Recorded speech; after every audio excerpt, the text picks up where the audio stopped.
प्रिय विद्यार्थियों नमस्कार, सुस्वागतम। मैं हूं जेपी खरे और आप देख रहे हैं जेपी खरे फ्री ऑनलाइन कोचिंग क्लासेस। यहां पर आपको मिलता है मैथ्स और साइंस जैसे विषयों का मार्गदर्शन और इसके साथ ही आपको मिलता है आपके पाठ्यक्रमों पर आधारित प्रश्नों के सटीक, संक्षिप्त और सारगर्भित समाधान। तो बने रहिए मेरे साथ इस वीडियो के अंत तक और चलिए शुरू करते हैं हमारा आज का ये वीडियो।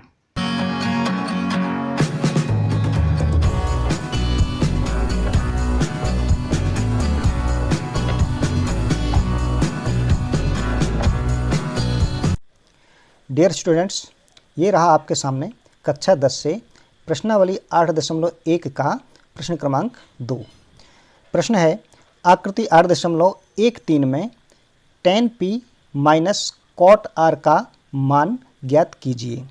ठीक है, आकृति 8.13 ये है फिगर 8.13। इसमें आप देख सकते हैं एक त्रिभुज दिया है PQR, जहाँ पर PQ की वैल्यू जो दी गई है वो 12 सेंटीमीटर दी गई है और PR की जो वैल्यू दी गई है वो 13 सेंटीमीटर दी गई है और QR है, QR की यहाँ पर कोई वैल्यू नहीं दी गई है। ठीक है ना। तो सबसे पहले हम यही लिख लेते हैं कि हमें दिया क्या है, वो मैंने लिख के रखा हुआ पहले से।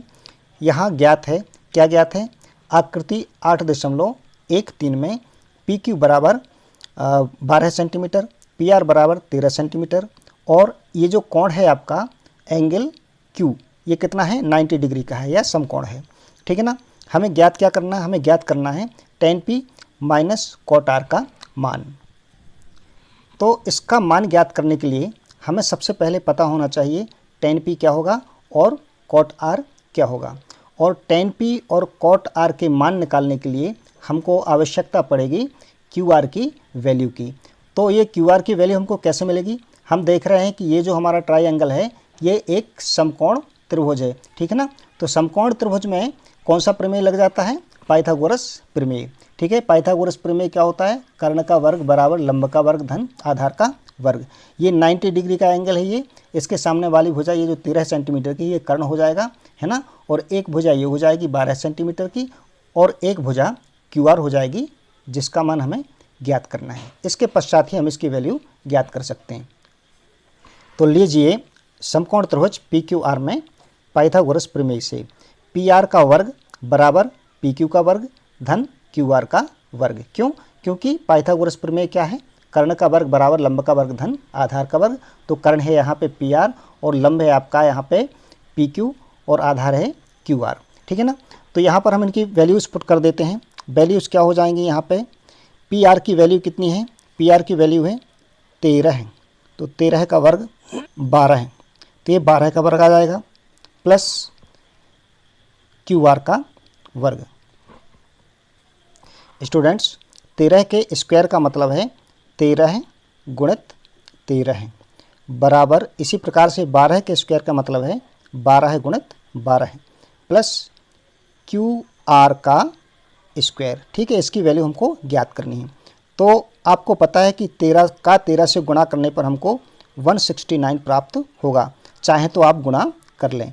और 12 का 12 से गुणा करने पर हमें प्राप्त होगा 144 और प्लस QR का स्क्वायर। इस प्रकार हमें प्राप्त हो जाता है 169 बराबर 144 प्लस QR का स्क्वायर। अब हम क्या करेंगे, अब हम 144 का पक्षांतर करेंगे तो कितना आ जाएगा, 169 माइनस 144 बराबर QR का स्क्वायर। चलिए कितना आता है, 144 को जो हम 169 में से घटा देंगे तो क्या बचेगा, हमें प्राप्त होगा 25 बराबर QR का वर्ग। ठीक है। अब QR के वर्ग के लिए हम क्या करेंगे, हमको वैल्यू चाहिए QR की, तो क्या करेंगे, हम यहाँ पे स्क्वायर का भी पक्षांतर कर देंगे। स्क्वायर का पक्षांतर क्या होता है, स्क्वायर रूट, है ना। तो 25 का वर्गमूल, स्क्वायर रूट का मतलब वर्गमूल बराबर QR।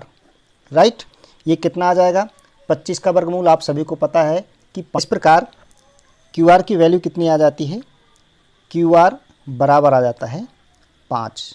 ठीक है ना। ये QR क्या प्राप्त हो गया हमको, आधार, आधार भी कह सकते हैं और कोण के हिसाब से ये लंब भी हो सकता है, आधार भी, कुछ भी हो सकता है। ठीक है ना। तो मेन चीज़ ये है कि हमको QR की वैल्यू 5 प्राप्त हो गई है, 5 सेंटीमीटर हमें QR की वैल्यू मिल गई। अब हम आगे चलते हैं। tan p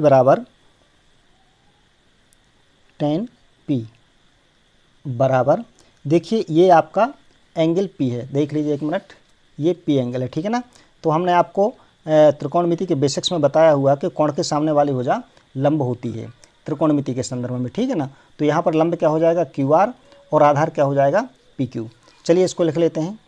तो tan P बराबर, इसको क्या लिखेंगे हम, लंब बटे आधार होता है ना, तो QR बटे PQ, ठीक है ना। कारण क्या है आप यहाँ लिख सकते हैं कोष्टक में, क्योंकि tan थीटा बराबर लंब बटे आधार, ठीक है ना। इस प्रकार से tan P बराबर कितना आ जाएगा, यहाँ पर tan P बराबर हमें प्राप्त हुआ, QR का मान कितना मिला है 5 और PQ का मान हमें पहले से पता है 12 है। तो tan P बराबर हमको मिल गया 12, ठीक है। अब हमें ज्ञात करना है cot R। तो एक बार फिर से चित्र को देखिए आप, इस फिगर को, cot R, इसमें कौन से कोण की बात हो रही है, R की। तो R के लिए जो है, R के सामने वाली भुजा यानी कि PQ लंब हो जाएगी और QR हो जाएगा आधार, ठीक है ना। तो cot थीटा बराबर क्या होता है, आधार बटे लंब, उल्टा हो जाता है, ठीक है ना। लंब बटे आधार होता है tan थीटा और cot थीटा क्या होता है, आधार बटे लंब। तो यहाँ पर आधार क्या हो जाएगा आपका QR और लंब क्या हो जाएगा PQ। तो cot R बराबर क्या होगा, QR बटे PQ, वही है आधार बटे लंब। तो यहाँ QR की वैल्यू 5 है और PQ की वैल्यू कितनी है 12 है, यानी कि 12 है। ये क्यों हुआ, क्योंकि cot थीटा का मान होता है आधार बटे लंब। यहाँ लिख देंगे हम, चूँकि cot थीटा बराबर होता है आधार बटे लंब, ठीक है।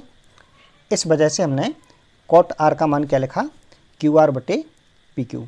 चलिए इस प्रकार हमें क्या प्राप्त हो जाता है, अर्थात tan P बराबर हमको कितना प्राप्त हुआ 5/12 है। और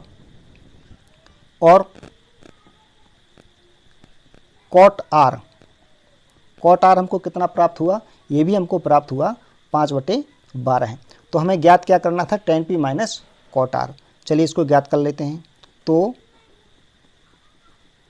tan P minus cot R है ना, बराबर tan P की वैल्यू कितनी है